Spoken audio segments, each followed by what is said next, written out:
பழத்தோட்ட ஊழியங்கள் கர்த்தரருளின ஊழியங்கள் திராட்சை பழத்தோட்ட ஊழியங்கள் கர்த்தரருளின ஊழியங்கள் அவரில் நிலைத்திருந்து கனி கொடுப்போம் கர்த்தர் வாய்க்க செய்வார் அவரில் நிலைத்திருந்து கனி கொடுப்போம் கர்த்தர் வாய்க்க செய்வார் துதி உமக்கே துதி உமக்கே துதி உமக்கே என்றுமே என்றும் துதி உமக்கே துதி உமக்கே துதி உமக்கே என்றுமே என்றும் துதி உமக்கே என்றுமே என்றும் துதி உமக்கே என்றுமே திராட்சை பழத்தோட்ட ஊழியங்கள் கர்த்தரருளின ஊழியங்கள்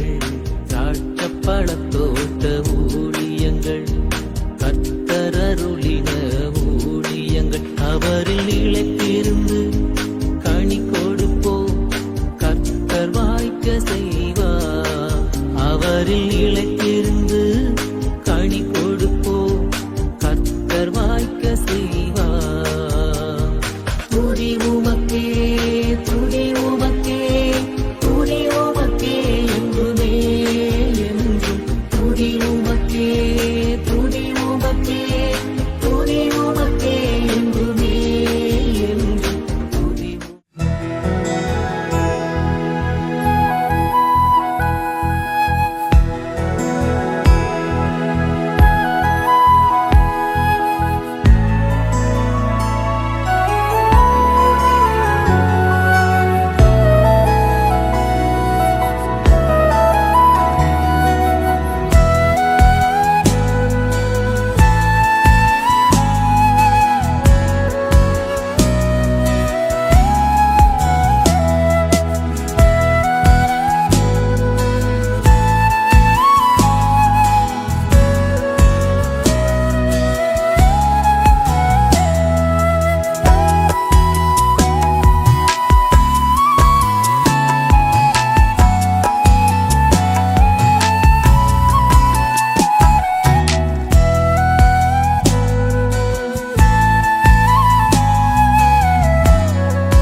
சிறியவனை பொழுதிலிருந்தும் எளியவனை குப்பையிலிருந்தும் எடுத்து உயர்த்தி ராஜாக்களோடும் பிரபுக்களோடும் வந்திருக்க செய்கிற அருமை ஆண்டவர் இயேசு கிறிஸ்துவின் இனிதான நாமத்தினாலே இந்த சத்தத்தை கேட்கின்ற அனைத்து தேவனுடைய பிள்ளைகளுக்கும் என்னுடைய அன்பான கிறிஸ்மஸ் வாழ்த்துக்கள்.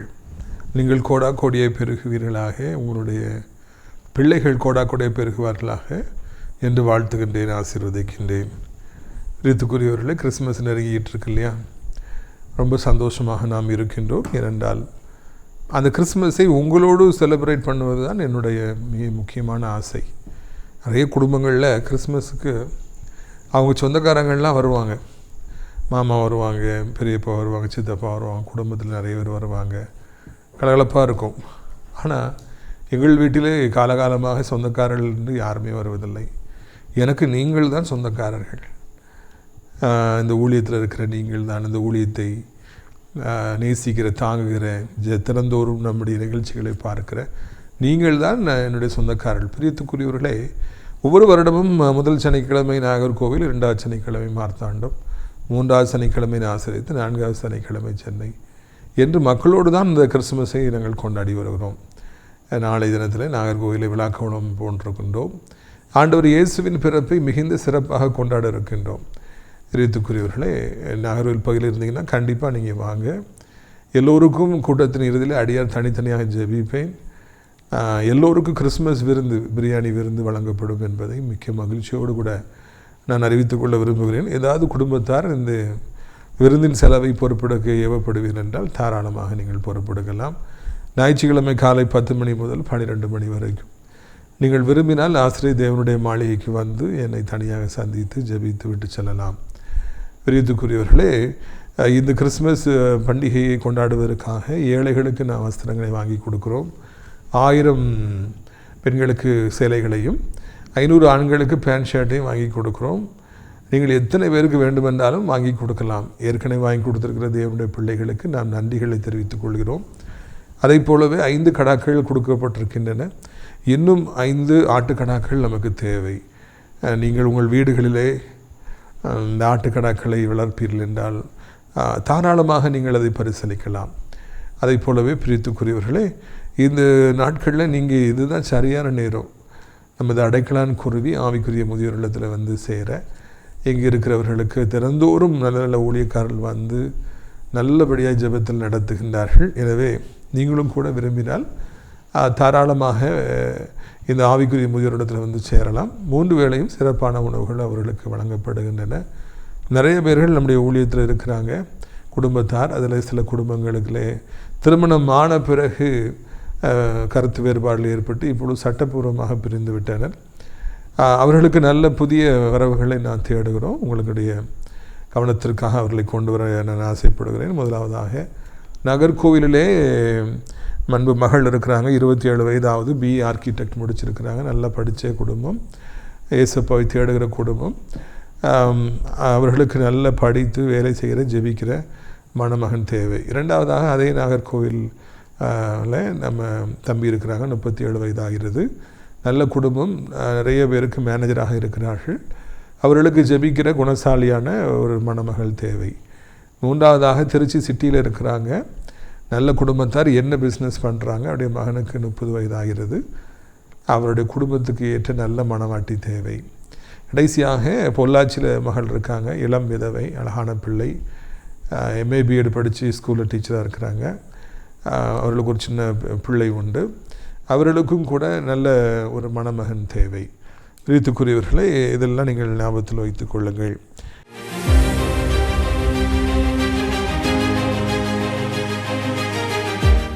பிரியத்துக்குரியவர்களே, ஆதியாகமம் 8:21 சுகந்த வாசனையை கர்த்தர் முகந்தார். கடைசி பகுதியை பாருங்கள். இனி சகல ஜீவன்களையும் நான் சங்கரிப்பதில்லை. ஆண்டவர் தான் படைத்த அந்த பூமியின் ஜனங்கள் அவ்வளவு பாவம் செய்த பொழுது அவர் முதலாவது மனஸ்தாபப்பட்டார், பிற்பாடு கோபப்பட்டார், கடுங்கோபம் கொண்டார். ஆண்டவர் கோபம் வருமாங்க, அவர் ரொம்ப அன்பான தெய்வம்னு சொல்கிறாங்களே அப்படின்னு சொல்லி நீங்கள் நினைக்கலாம். பாருங்கள், இங்கே அவர் கோபத்தினால மொத்த உலகத்தையும் ஜலப்பிரளயத்தை அனுப்பி அழித்து விடுகின்றார். நோவாவுடைய குடும்பத்துக்கு மாத்திரம் அங்கே தயவு கிடைக்கின்றது. நோவாவுடைய குடும்பம் வந்து இந்த சுகந்த வாசனையை பலி கொடுத்து அனுப்பிய பொழுது அவர் ரொம்ப வருத்தப்படுறார். ஐயோ, நான் உண்டாக்கின மனுஷனை அழைச்சிட்டேனே, இனி ஒரு பொழுதும் அப்படி நான் செய்ய மாட்டேன் என்று அவர் வானவில்லை அடையாளமாய் வைத்தாராம். ஒருவேளை ஆண்டவர் இந்த ஜனங்கள் மீது எப்படி கோவப்பட்டாரோ அதே போல் உங்களின் மீதும் ஏதோ ஒரு காரணத்து நிமித்தமாக ஏதோ ஒரு காலகட்டத்தில் அவர் கோவப்பட்டிருக்கலாம். நீங்கள் அவருடைய பிள்ளைங்கிறது உண்மைதான். தவறு செய்யும் பொழுது அவர் ஏதோ காரணத்தினால கோவப்பட்டுறார். அதுக்கு பிறகு அவர் அந்த கோபத்தினாலே நீங்கள் கஷ்டப்பட்டு சம்பாதித்த இத்தனை வருடங்களை உழைத்து ஓடி ஓடி சம்பாதித்த பணத்தை, நற்பெயரை, ஊழியத்தை அவர் அழித்து போட்டு விடுகிறார். உங்களுடைய நல்ல சுகத்தை, ஆரோக்கியமான உடம்பை அழித்து போட்டு விடுகிறார். வியாதிப்பட்டு விடுகிறீர்கள். அது நீங்கள் கதரும் பொழுது, ஐயோ என்று கதரும் பொழுது அவர் உங்களுக்காய் மனஸ்தாபப்படுகின்றார்.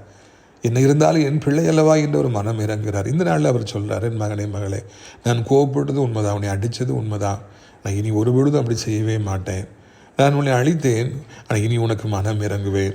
நான் இடித்து போட்டேன், இனி உன்னை மறுபடியும் கெட்டுவேன், நீ கலங்காத, உனக்கு புதிய வாழ்வை தருவேன், இன்றைக்கு ஆசீர்வதிப்பேன் என்று ஆண்டவர் சொல்லுகிறார்.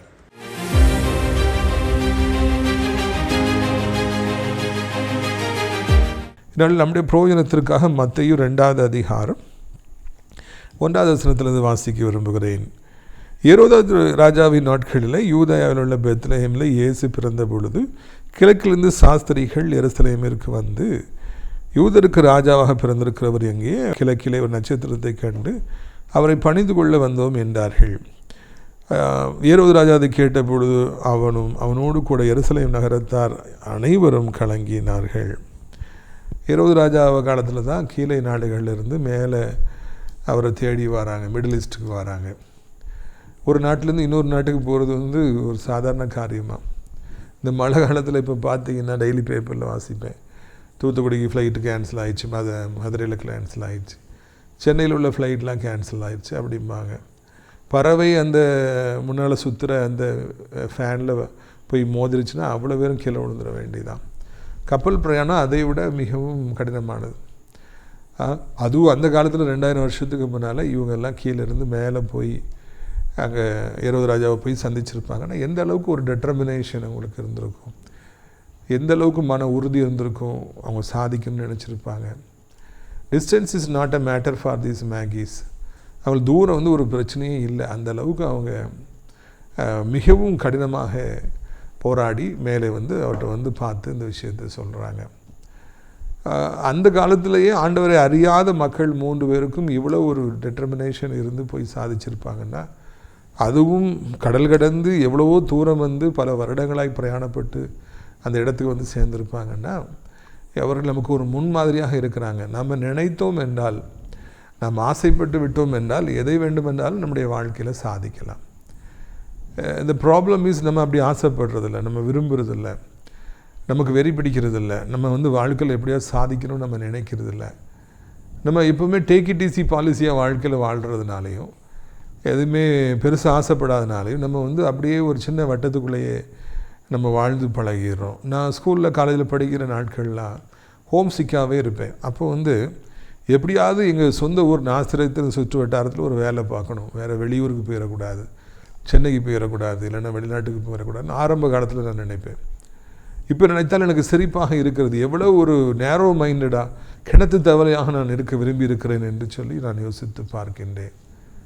அது மிகவும் தவறான ஒரு காரியம். பிரியத்துக்குரியவர்களே, இந்த உலகத்தில் மிகப்பெரிய அளவிலே நாம் டெக்னாலஜியில் இப்போ வளர்ந்துருக்கிறோம். எவ்வளவோ நாடுகள் இருக்கின்றன, எவ்வளோ மக்கள் இருக்கின்றனர், எவ்வளோ காரியங்களை சாதிக்கலாம், எவ்வளவோ உலகம் திறந்து கிடக்கின்றது, கடல் திறந்து கிடப்பதை போல டெக்னாலஜி திறந்து கிடைக்கிறது. சாதனையாளர்களுக்கும் திறமையானவர்களுக்கும் எல்லா நாடுகளும் கதவை திறந்து வைத்திருக்கின்றன. ஆனால் நாம் அந்த கதவுகளுக்குள்ளே புகுந்து செல்வதற்கும் சாதிப்பதற்கும் நாம் ஆயத்தமாக இருக்கிறோமா என்பதை நான் சிந்தித்து பார்க்க வேண்டும். கிறிஸ்மஸ் என்றால் இந்த மேகி 3 பேரா 30 பேரான்னு தெரியல, அவருடைய கடின உழைப்பு தான் நமக்கு இன்றைக்கு முன்பாக இருக்கிறது. எவ்வளவு கடினமாக உழைத்து ட்ராவல் பண்ணி வந்து சேர்ந்தாங்க. நாமும் கூட நம்முடைய வாழ்க்கையில் ஒரு கடினமான உழைப்பாளியாக எப்பொழுதும் இருக்க வேண்டும். நமக்கு ஜீவன் இருக்கிற வரைக்கும் நாம் உழைத்து கொண்டே இருக்க வேண்டும், ஓடி ஓடி உழைக்க வேண்டும். உலகப்புறமான வேலையாக கர்த்தர் நமக்கு என்ன வேலையை கொடுத்திருந்தாலும் சரி, நீங்கள் சின்ன கடை வைத்திருப்பவர்களாக இருக்கலாம், பெரிய கடையை வைத்து கூட கீழே எத்தனை பேர் வேலை பார்க்கலாம், பெட்டி கடை வைத்திருக்கலாம், இல்லைன்னா நீங்கள் வந்து விவசாயியாக இருக்கலாம், உழுது இந்த நாட்களில் நீங்கள் விவசாயம் செய்து கொண்டிருக்கலாம், இல்லை என்றால் நீங்கள் மீன் பிடிக்கின்றவர்களாக இருக்கலாம், இல்லை என்றால் நீங்கள் ஆட்டோ ஓட்டுபவராக இருக்கலாம், பெரிய லாரி ஓட்டுபவராக இருக்கலாம், நிறைய கார்ஸ் வச்சுருக்கிறவங்களாக இருக்கலாம், இல்லைன்னா நீங்கள் சாஃப்ட்வேர் இன்ஜினியர் இருக்கலாம், டாக்டராக இருக்கலாம், எதுவாக வேண்டுமென்றால் நீங்கள் இருங்க. என்ன ஃபீல்டில் இருந்தாலும் கடினமாய் உழைப்பதற்காக உங்களை ஒப்புக்கூடுங்கள். தேவன் அப்படிப்பட்டவர்களை அதிகமாக நேசிக்கின்றார். யார் கடினமாய் உழைக்கிற உழைப்பாளியாக இருக்காங்களோ அவங்களுக்கு ஆண்டுடைய கண்களில் அதிகமான இரக்கம் கிடைக்கும். நெத்தி வேர்வை நிலத்தில் சிந்துவதற்கு நான் தயங்கக்கூடாது. நான் நாள்தோறும் என்னுடைய அருமை மாணவர்களுக்கு நான் சொல்லுவது தான், என்னுடைய மாணவர்களாகி நீங்கள் என்னைப் போலவே கடினமாய் உழைப்பதற்கு தயங்கக்கூடாது. நீங்களும் நல்ல ஹார்ட் ஒர்க் பண்ணணும். வாழ்க்கையில் சாதிக்கணுங்கிற வெறி உங்களுக்கு இருக்கணும், முன்னேறி செல்லணுங்கிற வெறி இருக்கணும். இது கிணத்து தவளையாக வாழ்ந்து நினைக்கக்கூடாது என்று எப்பொழுதுமே அவர்களுக்கு அறிவுறுத்துவேன். அருமை வாலிப செல்வங்களே, நீங்கள் உங்களுடைய வாழ்க்கையில் உழைக்க பழகிக்கொள்ளுங்கள். யார் பார்த்தாலும் பார்க்கட்டாலும் உழைத்து கொண்டே இருங்கள். படிக்க உட்காந்திங்கன்னா டெக்ஸ்ட் புக்கை தூரவே வைக்கக்கூடாது பல மணி நேரங்கள். பைபிள் வாசிக்க உட்காந்திங்கன்னா பைபிளை தூரவே வைக்கக்கூடாது. ஜெபிக்க உட்காந்திங்கன்னா வேறு எதையுமே நினைக்கக்கூடாது, பல மணி நேரமாக ஜெபிக்கணும். அதுக்கெல்லாம் அந்த மனதிற்குள்ளாக மன உறுதியும், ஜெபிக்க வேண்டும், நாம் முன்னேற வேண்டும், இந்த காரியத்தில் கவனத்தை செலுத்த வேண்டும்ங்கிற டெட்டர்மினேஷன் இருக்கணும். அப்படி இல்லாமல் ஏனோ தானோ என்று வாழ்ந்தால் நாம் வாழவே முடியாது. வாகனங்களை ஏனோ தானோ என்று ஓட்டி விபத்துகளை அநேகர் சந்திக்கிறார்கள். அவங்க கவனமாக ஓட்டியிருந்தாங்கன்னா அந்த விபத்தை தவிர்த்திருக்கலாம் என்று பேசப்படும். செல்ஃபோனை பேசாதீங்க, வாகனம் ஓட்டும் பொழுது அதில் கான்சன்ட்ரேட் பண்ணுங்கன்னு சொல்கிறாங்க. ஏன்னா ஒரு செகண்டு நம்ம கவனம் வேறு எங்கேயும் போனால் கூட, கவனம் சிதைத்தால் கூட அங்கே ஆபத்து வந்துவிடும். அதை போலவே நம்முடைய வாழ்க்கையில் எப்பொழுதும் கவனத்தோடு கூட நாம் வாழ வேண்டும். இயேசு கிறிஸ்துவை பாருங்கள், அவர் 3 வருஷங்கள் நடந்து சென்று ஊழியம் செய்தார். எவ்வளோ தொலைவு சென்று மக்களை சந்தித்தார். கப்பலில் போனார். இரவெல்லாம் அவர் ஜெபித்து கொண்டே இருந்தார். அவருக்கு ஜெபிக்கணும், பிதாவிட்ட பேசணும், எல்லாத்தையும் ரிப்போர்ட் பண்ணணும், மறுநாள் ஊழியத்துக்கு பவர் வேணும், அதை பெற்றுக்கொள்ளணும். அது கரெக்டாக இருந்தார். தூங்கவே இல்லை. நாமும் கூட கடினமாய் உழைக்க வேண்டும். அவங்க நேராக ராஜாவிட்ட போய் பேசுகிறாங்க. யூதருக்கு ராஜாவாக பிறந்திருக்கிறவர் எங்கே, அவரை நாங்கள் தரிசிக்க வந்தோம். they are unafraid to talk to the king. ராஜாவாக இருந்தால் என்ன, அவங்ககிட்ட போய் போல்டாக பேசுகிறாங்க. யாரையா, அங்கே யூதக்கு ராஜாவாக ஒருத்தர் பிறந்திருக்கார், அவர் எங்கே இருக்கார். அவங்களுக்கு எவ்வளோ ஒரு தைரியம் மனதில் இருந்திருக்க வேண்டும், பேச்சாச்சலும் இருந்திருக்க வேண்டும். நேற்று தினத்தில் எங்களுடைய கல்லூரியில் ஒரு ஸ்டாஃப் என்ரிச்மெண்ட் ப்ரோக்ராம் நடந்தது. அதில் professor Karunakaran, retired John's college professor resource பர்சனாக அவங்க ஒரு 74 வயசுலேயும் 1 மணி நேரம் அருமையாக இங்கிலீஷுடைய அவசியத்தை பற்றி அவங்க பேசிக்கிட்டே இருந்தாங்க. அப்போ அவங்க சொன்னாங்க, இவங்க 18ஆவது இன்டர்வியூ போகிறாங்க, மொத்தம் 22 பேர் வராங்க. எல்லோரும் 1 நிமிஷத்தில் வந்துடுறாங்க. என்னை மாத்திரம் பிஷப் கேரட்டு, கேம்பிரிட்ஜில் எம்ஏ இங்கிலீஷ் படித்தவங்க, பிஷப் பையன், வெளிநாட்டுக்காரங்க, இங்கிலாந்துக்காரங்க. என்னை மாத்திரம் ரொம்ப நேரம் இன்டர்வியூ பண்ணி என்னை செலக்ட் பண்ணார். அப்போ நான் கேட்டேன், எல்லாருக்கும் 1 நிமிஷம், எனக்கு மட்டும் என்ன நீங்கள் இவ்வளோ நேரம் இன்டர்வியூ பண்ணீங்க? அப்போ அவர் சொன்னார், ஒன்று என்னை செலக்ட் பண்ணதுக்கு காரணம் என்னுடைய இங்கிலீஷ்மேனுடைய இங்கிலீஷ், பிரிட்டிஷ் இங்கிலீஷ் உங்களுக்கு புரியுது, அதனால தான் செலக்ட் பண்ணணுன்னு சொன்னாங்களாம். ஏனையவர்களுக்கு புரியல. நான் கேட்டிருக்கும் போதே உட்காந்து கேட்டேன், how it is that you are able to understand the British English and action, how it is அப்படின்னு சொல்லி நான் உடனே கேட்டேன். உடனே ஐயா எனக்கு பதில் சொன்னாங்க. கடைசியில் பதில் சொன்னாங்க. பேச்சாற்றல் தேவனுடைய பிள்ளைக்கும் கருணாகரன் ஐயாவும் ஒரு பேச்சாளர் பேசினார். நான் கூட்டமாக உட்கார்ந்தாலும் நானும் கேள்வி கேட்டேன். நானும் ஒரு பேச்சாளராக துணிந்து பேசுவதற்கு, இடைமறித்து பேசுகிற அளவிற்கு ஆண்டவர் தைரியத்தை தந்திருக்கின்றார். நாம் ராஜாக்களோடு பேச வேண்டிய ஒரு அவசியம் வந்தால் கூட நாம் கண்டிப்பாக நாம் பேசுவோம், பேசுகிறதுக்கு தயங்க மாட்டோம். இன்றைக்கி நிறைய தாளந்துகள் உள்ள, திறமை உள்ள வாலிபர்களுக்கு மார்க் நிறையா வச்சுருக்குறாங்க, பெர்சன்டேஜ் வச்சுருக்காங்க. ஆனால் அவங்களால மேடையில் போய் பேச முடிவதில்லை. காரணம், ராஜாக்கள்கிட்ட போய் பேசுகிறதுக்கு, ஸ்டேஜில் நின்று பேசுகிறதுக்கு அவங்களுக்கு முடியல, அந்த கான்ஃபிடென்ஸ் இல்லை. So what you have to understand is, when you have great determination, you will be a bold speaker. ஒன்று சாதிக்கணும்னு நினைக்கிற ஒரு வெறி உங்கள்கிட்ட இருக்குன்னா எங்கேனாலும் நீங்கள் பேசுவீங்க, யார்கிட்டனாலும் பேசுவீங்க. அநேக அரசியல்வாதிகள் தங்கள் பேச்சாற்றலினாலே இந்த நாட்டை ஆளுகின்ற அளவிற்கு அவர்கள் மிகப்பெரிய சாதனையாளர்களாக மாறினாங்க. ஆரம்ப காலத்தில் அரசியலை யாரை ஜெயித்தாங்கன்னா, யாரால் அழகாக பேச முடிஞ்சதோ, தமிழை யாரெல்லாம் அழகாக பேசுனாங்களோ அவங்க தான் ஆட்சியை பிடிச்சாங்க. அறிஞர் அண்ணாதுரை, கலைஞர் கருணாநிதி, நாவலர் நெடுஞ்செழியன், இல்லை தமிழை கண்ணதாசன்லாம் என்ன அழகாக பேசுனாங்க. அதனால தான் அவங்க ஆட்சியாளர்களாக மாறினார்கள். பிரித்துக்குரியவர்கள் நாமும் கூட பேச்சாற்றல் உடையவர்களாக இருக்கணும். யார்கிட்ட எங்கே கொண்டு விட்டாலும் நம்ம நல்லா பேசணும். அடிக்கடி நான் சொல்லுவேன், ட்ரம்ப்டை கொண்டு நீ விட்டாலும் நான் 1/2 மணி நேரம் உட்காந்து பேசிகிட்டு இருப்பேன் அப்படின்னு சொல்லுவேன்.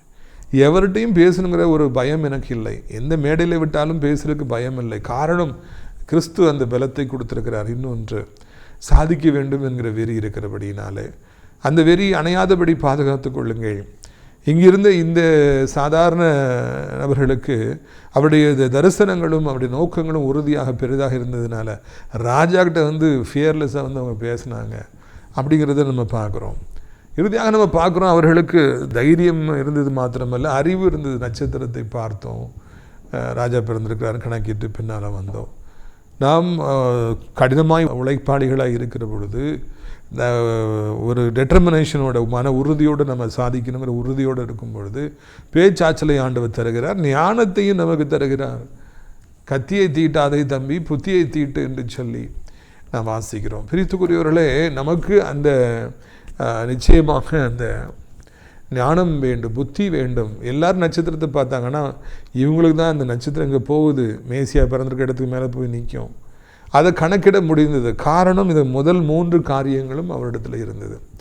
உங்களுக்குள்ளும் இந்த 3 காரணிகள் வசிக்கும் என்றால், இருக்கும் என்றால், நீங்களும் கூட இதுபோல் சாதிக்க வேண்டும் என்கிற வெறியில் இருப்பீர்கள் என்றால், அன்பு தம்பிகளே, தம்பிமார்களே, தங்கச்சிமார்களே, உங்களுக்கும் யாருக்கும் இல்லாத ஞானத்தையும் புத்தியும் ஒரு நல்ல பார்வையையும் ஆண்டவர் தருவார். எதையும் எளிதில் புரிந்து கொள்ளக்கூடிய ஒரு ஆற்றலை தருவார்.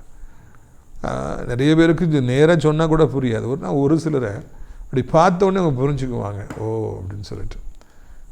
நம்ம இதை எனக்கு ரொம்ப பிடிக்கும். ஒருத்தர் பார்த்தோன்னே அவங்களுக்கு நம்ம என்ன நினைக்கிறோங்கிறது தெரியணும். நிறையவருக்கு வாயத்தினம் சொன்னால் கூட அவங்க வேற எங்கேயாவது பார்த்துட்டு இருப்பாங்க, புரியாமல் போயிடும். ஆனால் ஒரு சிலர் பாடி லாங்குவேஜை பார்த்த உடனே இன்றைக்கி கோபமாக இருக்காங்க, இன்றைக்கி நல்லா இருக்காங்க, மூடில் இருக்கிறாங்க, இன்றைக்கி ஏதோ கவலையாக இருக்கிறாங்க, நம்ம பார்த்த உடனே ஸ்டடி பண்ணிடுவாங்க. இல்லை, இந்த ஞானம்லாம் இந்த உலகத்தில் வாழும்பொழுது நமக்கு அதிக அவசியமாக இருக்கிறது. ஞானசூன்யமாக இருக்கக்கூடாது, முட்டாளாக இருக்கக்கூடாது. நீதிமொழிகளை தினந்தோறும் நான் வாசிப்பேன். அதில் ஞானிகளை புகழ்ந்து பேசுகிற சாலமோன் ராஜா, மூடன் மூடன் என்று சொல்லி முட்டாள்களை மிகுந்த அளவில் கடிந்து கொள்வதை பார்க்கிறோம். மூடனோடு இருக்கவே முடியாது. மூடனை சந்திப்பதை விட கரடி குட்டிகளை பறிகொடுத்த கரடியை போய் சந்திப்பது வாசின்னு அவர் சொல்கிறார். ஏன்னா கரடி தான் பிள்ளை யாரோ தூக்கிட்டு போயிட்டாங்கன்னா கொலவெறியில் வரும், அதை கூட சந்திச்சிடலாமா. ஆனால் மூடனை நம்ம சந்திக்க முடியாது. மூடல்கிட்ட இருக்காதீங்க, பழகாதீங்க, அவங்கள விட்டு தூரம் வந்துருங்கன்னு சொல்லி பல முறை ஞானி நமக்கு குறிப்பிடுகிறார். நீங்களும் கூட நேரம் கிடச்சிச்சின்னா ஒவ்வொரு நாளும் அந்த நாளுக்குரிய நீதிமொழிகளை கண்டிப்பாக நீங்கள் வாசிக்க வேண்டும் என்று உங்களை அன்போடு நான் அழைக்கின்றேன். அதில் அவர் ஒரு ஞானியாக இருந்தார், நம்ம நாணத்தோடு இருக்கணும் ஒரு ஆசைப்படுறார். எண்ணத்தை சம்பாதித்தாலும் புத்தியை சம்பாதித்துக்கொள் என்று சொல்லுகிறார். குழம்பு வச்சா கூட அது எப்படி டேஸ்ட்டாக குழம்பு வைக்கணும், எவ்வளோ உப்பு போடணும், எவ்வளோ காரம் போடணும், அதில் ஞானம் தேவைப்படுகிறது.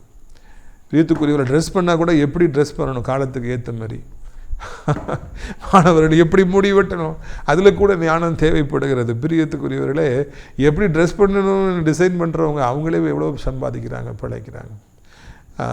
பிரைடு மேக்கப்பு, மணமகளுக்கு அலங்காரம் என்னெல்லாமோ பண்ணுறாங்க. அது மூலமாக நிறைய பணத்தை அவங்க சம்பாதிக்கிறாங்க. ஞானம் புத்தி எல்லா ஃபீல்ட்லேயும் தேவைப்படுகிறது. கடை வைத்திருப்பவர்கள் எப்படி இல்லாமல் ஆடு கொடுக்குறாங்க, எப்படி இல்லாமல் கடையை டிசைன் பண்ணுறாங்க. 20-30 வருஷத்துக்கு முன்னால் இப்படி அந்த எல்இடி லைட்டில் அந்த போர்டெலாம் நைட் டைமில் எரியவே எரியாது. இப்போ எவ்வளோ எரியுது பார்த்தீங்களா.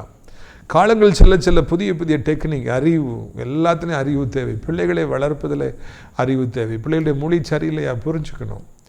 ஏதோ கலதனம் பண்ணியிருக்குது பிள்ளை, சாத்துன்னு சொல்லி உண்மையை கக்க வைக்கணும், பிற தடுக்கணும்னு சொல்லி நமக்கு அறிவு இருக்கணும். பிரியத்துக்குரியவர்களே, எல்லாத்தையும் ஒரு பார்வையில் நான் புரிந்து கொள்கிற அளவிற்கு எனக்கு ஞானத்தை தாரும் ஐயா, என்னை ஞானமுடையவனாய் மாற்றும் அப்பா, ஞானமுடையவளாய் மாற்றணும். ஏமாந்து போயிடக்கூடாது, ஏமாலி ஏறக்கூடாது. பிஸ்னஸ்னால் கேட்கவே வேண்டாம், ஞானம் இல்லைன்னா தலையில் மிளகா அரைச்சி விட்டுருவாங்க. அந்த அளவுக்கு தான் அந்த உலகம் இருக்குது, ஏமாற்றுகிற உலகம். அதில் நம்ம ஞானத்தோடு வாழ வேண்டும். இவர்களுக்கு அந்த ஸ்டார் எங்கே போகுதுன்னு தெரிஞ்சு தர யாருக்கும் இந்த உலகத்தில் தெரியலை. அந்த அளவுக்கு ஞானம் இருந்தது. பிரித்துக்கொண்டு எல்லாருக்கும் ஞானம் வருவதில்லை. யாருக்கு வருகிறது? கடினமாய் உழைப்பவர்களுக்கு, பெரிய நோக்கங்களை கொண்டவர்களுக்கு, உறுதியாக டெட்டர்மினேஷனோடு இருப்பவர்களுக்கு, ராஜாக்களோடு பேசுகிற ஆற்றல் படைத்தவர்களுக்கு ஆண்டவர் ஞானத்தை தருகிறார். பிரித்துக்குரிய நீங்கள் அப்படி ஞான உடையவர்களாய் மாற வேண்டும் என்று நான் ஆசைப்படுகிறேன். இல்லையா? ஒருக்கா பார்த்தாலே அதை அப்படி ஸ்டடி பண்ணணும். ஒருத்தரை பார்க்குறோம், ஒரு பிரச்சனையை பார்க்குறோம், ஒரு வெற்றியை பார்க்குறோம், ஒரு பணக்காரரை பார்க்குறோம், ஒரு ஏழையை பார்க்குறோம், ஒரு வியாதியஸ்தரை பார்க்குறோம், ஒரு கிறுக்கு பிடிச்சவரை பார்க்குறோம், ஒரு ஜாலியாக இருக்கிறவரை பார்க்குறோம், அழுதுட்டுருக்கிறவரை பார்க்குறோம். எதனால அவங்க இப்படி இருக்காங்க, இவங்க இப்படி இருக்காங்க, அவங்க எப்படி இருப்பாங்க, எல்லாத்தையும் அப்படி ஸ்டடி பண்ணி வச்சுக்கணும். எல்லாத்தையும் நம்ம புரிஞ்சுக்கணும். யாரை பார்த்தாலும் ஒரு லெசனை நம்ம லேர்ன் பண்ணிக்கணும். ஸ்டூடெண்ட்ஸை பார்க்கும்போதெல்லாம் ஒவ்வொருத்தருந்தையும் ஒவ்வொரு லெசன், இவன் என்ன நினைக்கிறான், ஏன் இப்படி பண்ணுறான், அதெல்லாம் நம்ம கற்றுக்கிட்டால் தான் வாழ முடியும். பிரியத்துக்குரியவர்களே, இந்த செய்தி உங்களுக்கு பிரோஜனமாக இருந்திருக்குன்னு நினைக்கிறேன். எனக்கு ரொம்ப ஆசை இந்த மாதம் முழுக்க கிறிஸ்மஸ் செய்தி தான் உங்களுக்கு தரணும்னு சொல்லிட்டு. நாளைக்கு நாகர்கோவில் கூட்டத்தில் கூட கிறிஸ்மஸ் செய்தி தான் கொடுக்கப்படும். எனவே நீங்கள் இதை தவறாமல் கேட்கும்படியாக அனைவருக்கு அறிமுகப்படுத்தும்படியாக கேட்டுக்கொள்கிறேன். செய்வீங்களா? முதியோர் இல்லத்தில் சேரணுன்னா நிறைய பேர் இருக்காங்க, அவங்களுக்கெல்லாம் தெரியப்படுத்துங்க. நல்ல ஒரு ஆவிக்குரிய முதியோர் இருக்குன்னு சொல்லிட்டு. சரியா? நான் உங்களுக்கு ஜெபிக்கட்டுமா? கண்களை மூடுவீர்களா? அப்போ பிதாவே, இந்த அருமையான நாளிலும் கூட எவ்வளவு அருமையான ஒரு சத்தியத்தை நாங்கள் கேட்பதற்கு எங்களுக்கு நீங்கள் உதவி செய்திருக்கிறீங்க. ஆண்டவரே, அந்த காலத்திலேயே எத்தனை கடல்களை கடந்து, எத்தனை மலைகளை கடந்து, ஆண்டவரே, இந்த ஞானிகள், சாஸ்திரிகள், அவர்கள் கர்த்தாவே எவ்வளோ தூரம் ட்ராவல் பண்ணி வந்து இறுதியிலே அந்த நட்சத்திரம் எங்கே என்று ராஜாவிட்ட கேட்குறாங்க. ஆண்டவரே, தன் வேளையில் ஜாக்கிரதையாக இருப்பவன் நீசருக்கு முன்பாக நில்லாமல் ராஜாக்களுக்கு முன்பாக நிற்பான். அவங்க ராஜாக்களுக்கு முன்னால் நின்னாங்க, தைரியமாக பேசுனாங்க. இன்றைக்கி நாங்கள் யாருக்கு முன்னால் நிற்கிறோம்? யார்கிட்ட எப்படி தைரியமாக பேசுகிறோம்? அப்படி இல்லைன்னா நம்ம பம்புறோமா? நாங்கள் தகப்பனே தாழ்வு மனப்பான்மை உடையவர்களாக எங்கள் தாளந்துகளை புதைத்து வைப்பவர்களாக இருக்கிறோமா என்பதெல்லாம் இந்த ஞானிகள் வாழ்க்கையின் மூலமாக கண்டுபிடிக்கிறோம். தகப்பனே, இந்த இரவிலும் கூட ஆண்டவரை தோத்திரம் அந்த 4 காரியங்கள் எங்களுடைய வாழ்க்கையில் இருப்பதாக. ஆண்டவரை ஒருபொழுதும் சோம்பேறிகளாக நாங்கள் இருக்காதபடி, முட்டாள்களாக இருக்காதபடி, ஆண்டவரை உப்புச்சப்பு இல்லாமல் இருக்காதபடி எங்களை மாற்றுங்க. யார்கிட்டையும் பேசுகிற ஆற்றல் எங்களுக்கு தாருங்க. ஆண்டவர் தைரியத்தை தாருங்க என்று சொல்லி கெஞ்சுகிறோம். இந்த நாளில் வியாதிப்பட்டுக்கிற பிள்ளைகள் என்ன வியாதியோடு இருந்தாலும், எவ்வளவு கொடூரமான வியாதிகளை பிடித்திருந்தாலும், எவ்வளவு பலகீனமாக இருந்தாலும், படுத்த படுக்கையாக இருந்தாலும், அவயங்களே வேலை செய்யவில்லைங்கிற ஒரு நிலைமை இருந்தாலும், கர்த்தாவே நீர் அவர்களுக்கு இப்பொழுது சுகம் கொடுத்து அற்புதமாய் அவர்களை தூக்கி நிறுத்த வேண்டும் என்று கெஞ்சுகிறோம். இயேசு கிறிஸ்துவின் நாமத்தினாலே ஆண்டவரே, இந்த சத்தத்தை கேட்குற பிள்ளைகள் ஒவ்வொருவருக்கும் என்ன வியாதி இருந்தாலும் அறையிட்டு சாப்பிட முடியாத பிள்ளைகள், தூங்க முடியாத பிள்ளைகள், வேலைக்கு போக முடியாதவங்க, படிக்க முடியாதவங்க, பைக் ஓட்ட முடியாதவங்க, கார் ஓட்ட முடியல, மாடிப்பள்ளி ஏறி இறங்க முடியல, வேலை செய்ய முடியல, கடமை செய்ய முடியல, அப்படிப்பட்ட ஒவ்வொருவருக்கும் கர்த்தர் நீர் உதவி செய்யுங்க. இறைவா, இந்த நாளிலும் கூட போதையை விட முடியலையப்பா, குடியை விட முடியல, சிகரெட்டை விட முடியல, கெட்ட வார்த்தையை விட முடியல, கெட்ட பழக்கங்களை விட முடியலன்னு சொல்கிறவங்களுக்கெல்லாம் உதவி செய்யுங்க. ஆண்டவரே, பணம் எனக்கு இல்லையே, கடன் நெருக்குகிறதே, நான் என்ன செய்வேன் என்று சொல்லி தவிக்கிற பிள்ளைகள் ஒவ்வொருவருக்கும் கர்த்தாவே நீர் உதவி செய்யுங்க. இயேசுவின் ரத்தம் ஜெயம், இயேசுவின் ரத்தம் ஜெயம், இயேசுவின் ரத்தத்தினால கர்த்தாவே சோத்திரம். உம்முடைய பிள்ளைகள் ஒவ்வொருவரையும் நீர் வாழ வைக்க வேண்டும் என்று கெஞ்சுகிறோம். ஆண்டவரை நீர் ஒவ்வொருவருக்கும் உதவி செய்ய வேண்டும் என்று சொல்லி கெஞ்சுகிறோம். ஆண்டவரே, நம்முடைய பிள்ளைகளை பலப்படுத்த வேண்டும், ஸ்திரப்படுத்த வேண்டும் என்று சொல்லி கெஞ்சுகிறோம். வயதான கிளை விழுந்துடக்கூடாதுப்பா, எலும்பு உடஞ்சிடக்கூடாது, அடிபட்டுறக்கூடாது, வியாதி வந்துடக்கூடாதுப்பா, பாவையா எப்படியாவது எழும்பட்டும்ப்பா. ஆண்டவர் நீண்டகாலமாய் காத்திருக்கிறவங்களுக்கு குழந்தை இல்லை, திருமணம் அற்புதம் நடக்கட்டும், அதிசயம் நடக்கட்டும். தூரத்தில் இருக்கிறவங்க, பக்கத்தில் இருக்கிறவங்க எல்லாரையும் ஆசீர்வதிங்க. தொழில் செய்கிறவங்கள ஆசீர்வதிங்கப்பா. ஏசப்பா, இந்த நாளிலும் கூட தகப்பனே, உலகத்தில் இருக்கிற அத்தனை நாடுகளையும், அத்தனை மக்களையும், இந்திய தாய்த்து நாட்டை அனைத்து மக்களையும் ஆசீர்வதியும். அனைத்து தேவனுடைய பிள்ளைகளையும், ஊழியக்காரர்களையும் ஆசீர்வதியும். அப்பா, நான் ஆசீர்வதி ஆட்சப்படத்தோட்ட ஊழியங்களை நேசிக்கிற நாள்தோறும் நம்முடைய நிகழ்ச்சிகளை பார்க்கிற, அறிமுகப்படுத்துகிற ஒவ்வொரு நல்ல உள்ளத்தையும் ஆசீர்வதியும். அப்பனே, அடைக்கலான்குரிய முதியோர் உள்ளத்தில் தாங்க. அநேக இடங்கள் உண்டு, அநேகரை அழைத்து கொண்டு வாருங்க. கிருபையினாலே தாங்குங்க, இரக்கத்தினாலே தாங்குங்க. ஆண்டவரே, இந்த அருமையான நாளிலும் கூட கர்த்தாவே, கிறிஸ்மஸ் கொண்டாட்டங்கள், அநேக தேவைகள் உண்டு, சந்திங்க. கிறிஸ்மஸ் செய்தி கேட்ட ஒவ்வொருவருக்கும் ஒரு அற்புதம் செய்யுங்க. இயேசுவின் மூலம் ஜெபிக்கிறோம் பிதாவே. என் ஆத்துமாவை கர்த்தரை சோத்திரி, என் முழு உள்ளமே அவருடைய பரிசுத்த நாமத்தை சோத்திரி. என் ஆத்துமாவை கர்த்தரை சோத்திரி, அவர் செய்த சகல உபகாரங்களை ஒரு பொழுதும் மறவாதே. உடைய கர்த்தராகிய இயேசு கிறிஸ்துடைய கிருபையும் பிதாவாகிய தேவனுடைய அன்பும் பரிசுத்தாவிய அநியோன்யமில்லாத பிரசன்னம் உங்கள் அனைவருடைய காலங்கள் அளித்திருப்பதா. அல்லேலூயா. God bless you.